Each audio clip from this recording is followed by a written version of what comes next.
Ano pakanda mo, mo kasi first teleserye mo dito sa Kapamilya. Ako, pakiramdam ko, I'm super blessed. I'm super happy na nakuha ko, natanggap ko tong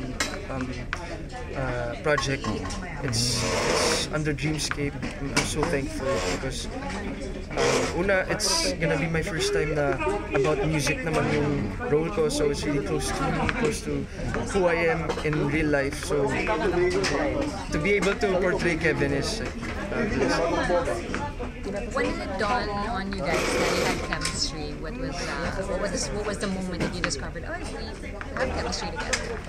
I guess it's when I look at her and she looks at me and And you just feel it. yeah, you just feel it. Plus, Kasi if you're not feeling it, actually feeling it in the scene, you can't make people feel it. So na-inlove kayo sa characters niya. yes. That's a sign na magiging effective naman yung love team namin kahit ganun. Yeah, plus a lot of love teams naman before, hindi naman sila, pero they show na there is chemistry, and chemistry doesn't just come from like a nang may